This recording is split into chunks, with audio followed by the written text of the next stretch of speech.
Justamente con esos temas.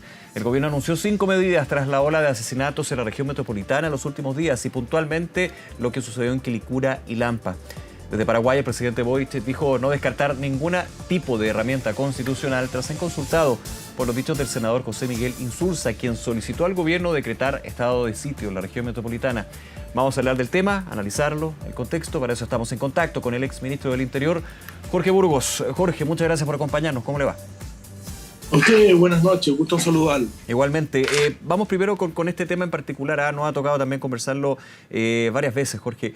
¿Usted está de acuerdo con el análisis de que ya es minuto de que la región metropolitana tenga un estado de sitio para enfrentar al crimen organizado, la ola de asesinatos? A ver, yo para serle franco, creo que se entienden declaraciones de este tipo cuando la situación se torna tan compleja como la que ha vivido la región metropolitana, algunas de sus comunas, en las últimas 48 horas o 72 horas. Uno no podría decir qué demagogia, cómo se le ocurre. Y por lo demás no es primera vez que pasa, ha pasado situaciones parecidas. Hoy día lo que llama la atención es que las voces que plantean esa posible medida vienen más bien de bancadas oficialistas. Antes fueron alcaldes de oposición, alcaldes de Frente Amplio, gobernadores, en fin, es un tema que está instalado como una solución. Yo no creo que muy estudiado, para serle franco, ese es el problema, porque es más bien una reacción frente a una situación muy límite, pero no tengo la impresión de que las personas que lo demandan tengan algún estudio que indica que esta decisión sea la única forma de enfrentar con mayor éxito el crimen común y el crimen organizado. Dicho eso, yo tengo la impresión de que cuando el presidente de la República desde Paraguay, según acabo de escuchar, dice que no descarto ninguna herramienta constitucional, está de alguna manera abriendo la puerta a esta herramienta constitucional excepcionalísima, que son los estados de excepción, en el grado de emergencia, aunque ahora se ha establecido que el grado de sitio, es decir, un escalón más arriba. Mucho más arriba. Mucho bastante más arriba. Bastante más. Tiene toda la razón. Y por grave, ¿no es cierto?, problemas de conmoción interna por seguridad. A ver, yo pienso que no hay que descartarlo, sí que la decisión de la autoridad política que tiene, ¿no es cierto?, la temperatura, las autoridades policiales, estamos superados, esto no lo podemos controlar, pero creo que debiera analizarse desde el punto de vista de dónde se declara, porque un estado de excepción en la región metropolitana completa, con todas las comunas, no sé exactamente la población hoy día, 7 millones o algo más de personas, creo que es bastante impracticable. Yo creo que lo que habría que estudiar es qué zonas, el estado de excepción en cualquiera de sus calidades puede declararse por zonas. Por zona. Incluso yo tengo la impresión de que puede ser, incluso se puede quebrar hasta una comuna desde el punto de vista de la declaración. Claro. Y eso habría que analizarlo con mucho rigor. Ahora, con la complejidad que tiene eso, Jorge, y yo recordaba esto de la posibilidad de estados de excepción, el ejemplo de la macrozona sur, por ejemplo, en términos de declarar estados de excepción zonales o, pensemos aquí, comunales. Ahora, yo retrotraigo a un tema, quizás nada que ver, pido disculpas de eso, pero lo que fue la situación de la pandemia, cuando se hacían cordones sanitarios o restricciones sanitarias y finalmente la evidencia decía, bueno, pero si una comuna limita con otra, yo hago una restricción aquí y otra acá, no sirve de mucho porque finalmente esto se va moviendo. Y en teoría, más que en teoría, en la práctica de que el delito se va moviendo. Si yo lo aprieto aquí, es como la teoría del globo. Si lo aprieto acá, se va a ir para el otro lado, digamos. Es complejo. Lo pongo en yo estoy de acuerdo, pero todas esas las cosas que hay que estudiar con mucho fundamento, con mucha data, porque, claro, hace un buen recuerdo respecto de lo que fue el estado de catástrofe, que lo que dificultaba, no sé, era el toque queda, la movilización, pero el estado de sitio es bastante más que eso, desde el punto de vista de las acciones que se pueden emprender. Tú le entregas la seguridad a un jefe de la defensa. Tú puedes establecer mecanismos destinados, ¿no es cierto?, a el cumplimiento de ciertas órdenes que importen allanamientos a ciertas zonas donde se presume que hay armas, se restringe la libertad de movilización, la libertad personal. Sí. Se puede arrestar en zonas, lugares que no sean cárceles. Siguen funcionando, por cierto, los tribunales pero los tribunales tienen que atender ciertas circunstancias, no se pueden meter en los fundamentos de la declaración de estado de sitio. Eso es muy excepcional, fíjate que se llama estado de asamblea, que es la guerra externa, o estado de sitio cuando es la conmoción interior. Claro. Entonces hay que verlo en su magnitud y creo que a pesar de todo hay que zonificarlo, porque son cosas distintas al transporte de personas. Tiene que ver, ¿no es cierto?, con creo yo, con el establecer lugares de acción, de pernocte, de bandas, de saber dónde están las armas. Sí. Ese debería ser el sentido fundamental de un estado de sitio acotado, a mi juicio. Sí, claro. ¿No? Ahora, eso desde los detalles prácticos que significan este tipo de medidas excepcionales, pero voy al aspecto clave porque finalmente dirigentes políticos, sociales, cada cierto tiempo hablan de la necesidad de aplicar este tipo de estados de excepción, ya sea emergencia o estado de sitio en este caso, que ahí está la novedad, digamos, que es finalmente que las Fuerzas Armadas estén presentes ahí, o sea, siempre están presentes, pero que se indica, cooperen y trabajen junto con las policías para enfrentar el delito, enfrentar a las organizaciones criminales. ¿Cómo ve usted ese punto en particular? Porque ahí está la clave, digamos, de los estados de excepción, más allá de las herramientas o subherramientas que son claras también para el trabajo ahí. Claro, es cierto que debe ser un trabajo conjunto a cargo del jefe de la Fuerza de Orden y Seguridad, establecerán la primera línea de acción frente al delito, pero tampoco creo que se agote la posibilidad de actuación solo con el control y la presencia. Claro. O sea, pensando ya que hay un jefe de defensa en ese caso. Claro, hay un riesgo, una posibilidad cierta de enfrentamiento con el delincuente. Enfrentamiento con el delincuente que va a ser un enfrentamiento distinto al enfrentamiento policial, va a ser un enfrentamiento de una fuerza no preparada necesariamente para eso, que lo que sabe es más bien, bajo las reglas propias de toda situación de esa naturaleza, eliminar al enemigo. Entonces, tengamos todas esas cosas presentes. Al momento de anunciar el estado de excepción, de estado de sitio como una necesidad, que hoy día es una necesidad demandada transversalmente.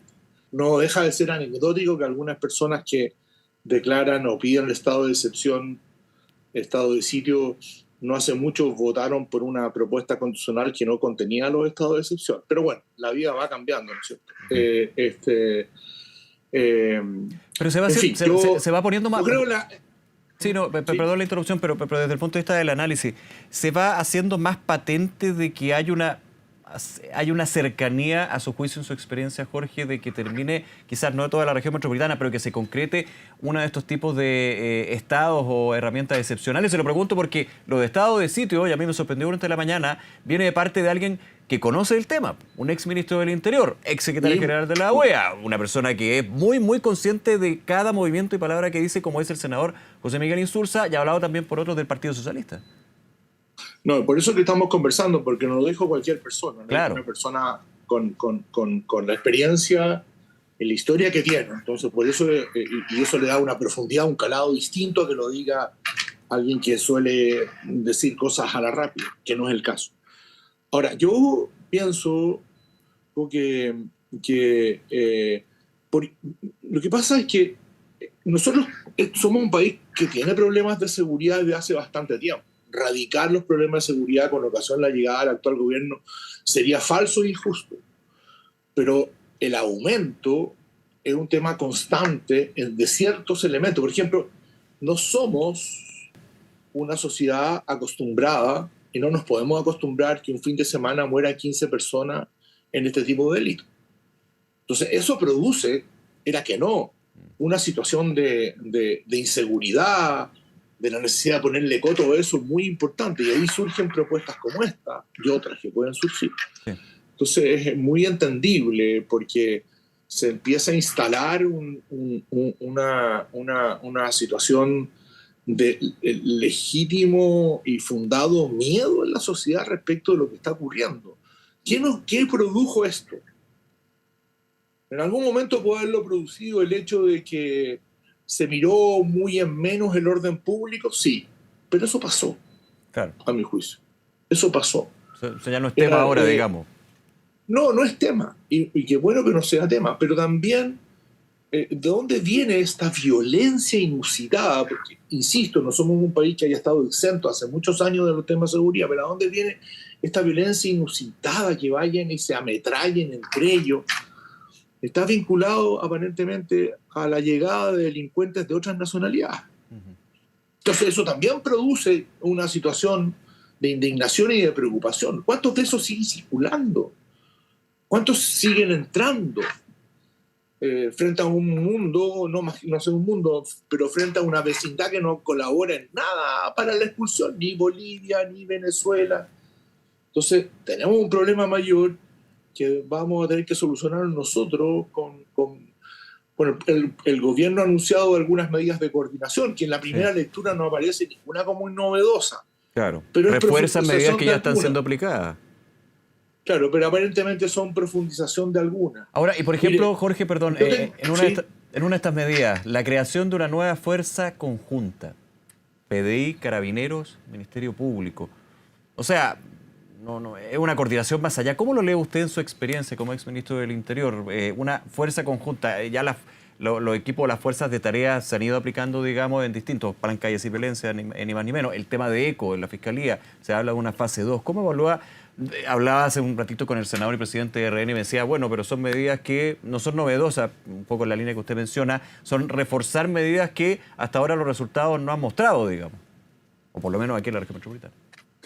Sí, novedosa, en fin, lo único, sí, es cierto, no son novedosas, nadie puede decir de estas Que no es ni bueno ni malo, digamos, per se eso. Exacto, exacto.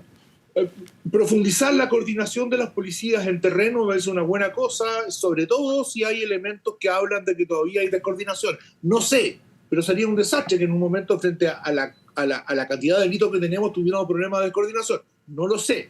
Si es necesario reforzar para que eso ocurra, bienvenido. Si a esta ECO hay que meterle más contingente, a ponerla a discusión de otro tipo de delitos, bienvenido. No sé, fíjate que yo a veces pienso, es cierto que tú vas a decir las comisiones en general no sirven para nada. No siempre, pero hay una cierta historia en eso. Yo me acuerdo que el expresidente Piñera, cuando en 2 oportunidades tuvo situaciones complejas desde el punto de vista de la seguridad pública, después del orden público, convocó a muchas personas de distintos partidos políticos a hacer planteamientos conjuntos y algunas cosas interesantes salieron. Y tiene también una cierta característica de darle el carácter nacional al problema, porque lo peor es que podríamos hacer es ideologizar o politizar el problema. Claro.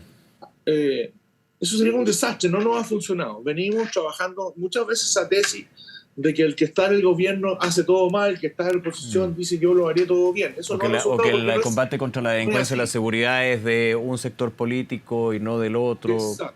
Como que se capitaliza por un lado u otro, digamos. Por cierto, pero además la historia indica que no nos ha servido de nada. Claro, en lo práctico no sirve. Porque, exacto, porque no conozco ningún gobierno que haya hecho consideraciones muy brutales respecto a la seguridad de otro y cuando haya llegado haya solucionado el problema, porque el problema no se va a solucionar un día para otro. El problema requiere de rigor permanente, pero también de ser capaz de tener una mirada que es un problema guión país. No es un problema de quién solo está gobernando, porque por ahí no vamos a resolver nada. Ahora, en ese punto, me quedo ahí. ¿Cómo ve usted la solicitud que hace la UDI hasta el minuto, o parte de la UDI, quizás no toda, pero de hacer un cambio en el equipo? Desde la ministra del Interior, que en vez de este tema, el subsecretario del Interior, el subsecretario de Prevención del Delito, principalmente con el argumento de que estas situaciones que estamos viendo muestran que el manejo que han tenido desde la cartera de Interior y Seguridad Pública no ha funcionado, es más de lo mismo y finalmente hay que hacer un cambio. ¿Quiénes toman las decisiones ahí? Obviamente, hablando que el presidente es su círculo de confianza, digamos, pero desde ese punto en particular. Mire, esta forma de estar pidiendo permanentemente las renuncias de ministros que están en áreas problemáticas, y esta lo es, y sin duda, desde el punto de vista de la calificación del éxito, nadie podría decir que ha sido exitosa la conducción frente al orden público, a la seguridad pública. Pero creo que el equipo que hay es un buen equipo, más allá de los problemas que tenemos. Creo que la ministra Toá ha hecho un esfuerzo importante desde varios puntos de vista. Puede, como todo, haber cometido errores, pero creo que el gobierno... yo no conozco otra persona que voy a decir que esto lo va a hacer mucho mejor. Y los dos subsecretarios que tiene, yo creo que también son subsecretarios que han hecho un buen trabajo desde el punto de vista de cuáles son sus trabajos fundamentales, la prevención o el ataque al delito. No creo que sea una buena solución. Mire, la gente que era de gobierno actualmente le pedía permanentemente la renuncia a los ministros del Interior del gobierno anterior. Hubo 5 ministros. ¿De qué sirvió? ¿De qué sirvió? De nada. Entonces que no, yo los llamaría ya como ciudadanos, yo no represento a nadie, a no caer en las mismas prácticas que venimos cayendo hace mucho tiempo. Esto no es un problema que se solucione con la salida de la ministra Tobá. Es más, pudiera agravarse porque la persona que yo no encuentro que en este gobierno haya... Yo creo que la llegada de la ministra Tobá en materia de seguridad pública fue una buena noticia para el país. A pesar de todo. A pesar de todo. Y creo que hay que respaldarla y el presidente hace bien en respaldarla. Ahora, de hecho, estaba leyendo desde el Partido Comunista, por ejemplo, llaman a un gran acuerdo nacional. Vuelve el concepto, que es bueno per se, vuelve el concepto. ¿Cómo podría uno ir en contra de un gran acuerdo nacional en distintas materias? ¿Para qué decir en términos de seguridad? Pero desde la política, desde el gobierno, oposición, oficialismo, desde la organización, ¿se puede concretar eso? Porque uno, creo que el diagnóstico es bastante claro y la lucha es la misma, pero finalmente las formas van difiriendo. Pero se pueden dar pasos. Si el Partido Comunista está disponible a un gran acuerdo nacional, lo primero que debiera decir, estoy disponible a apurar y aprobar los proyectos de ley que están pendientes y que pueden colaborar al tema de la seguridad. O sea, si ya está con apuro, hagamos un apuro mayor a los proyectos que siguen pendientes. El Ministerio de Seguridad, las reglas de uso de la fuerza, me estoy diciendo de memoria, una estructura de inteligencia. Bueno, estamos discutiendo algunos de esos proyectos hace 6, 7 años, otros hace menos. Pero los avances no son muchos. Si realmente los partidos políticos, incluido el Partido Comunista, que habla del acuerdo nacional, bueno, los partidos políticos donde mejor podrían decir estoy disponible al acuerdo nacional, no solo disponible, sino que tengo la decisión política de hacerlo, es ponerme de acuerdo en despachar los proyectos pendientes que son importantes en la lucha contra el delito. A ver, si están hablando de estado de excepción, estado de sitio, sería bien trascendente que si se va a declarar a eso, las reglas de uso de la fuerza estuvieran bien precisas. Porque si no están precisas, lo que va a ocurrir es que va a ser un estado de sitio con freno mano. Que ese ha sido el debate también. Y volviendo a lo que tiene que ver con estado de sitio, estado de excepción de emergencia, y se pone, desde quienes dicen que es la medida que hay que utilizar ahora, se pone como ejemplo la Araucanía, pero la macrozona sur es distinto a la región metropolitana. Y así la región metropolitana es distinto a la Araucanía, digamos. Se enfrenta a un tipo de delito a todos graves, pero distinto. Yo diría que el de allá uno sabe muy bien hacia dónde está dirigido la acción de quienes cometen delitos contra la propiedad, contra las personas, todos los que conocemos. Son más o menos ubicados en un listado no muy largo. Acá yo creo que el tema de la delincuencia común en la región metropolitana es un tema muy grande desde el punto de vista de quienes están detrás de eso. Desde luego el narcotráfico, pero de todas maneras. De todas maneras. De todas maneras, yo creo que parte de estos delitos ocurridos deben ser ajustes de cuentas, lo que no significa que hay que dejarlos de perseguir con toda la fuerza. Pero tenemos un problema grave en el narcotráfico con la gran existencia de armas internadas ilegalmente, armas requisas, fabricadas. Ahí yo creo que hay que irse con todo en la requisa de esas armas. Jorge Burgos, como siempre un placer y muchísimas gracias por este tiempo conversar con nosotros, Jorge, que esté muy bien. A ustedes, muy amable, muchas gracias. Muchas gracias.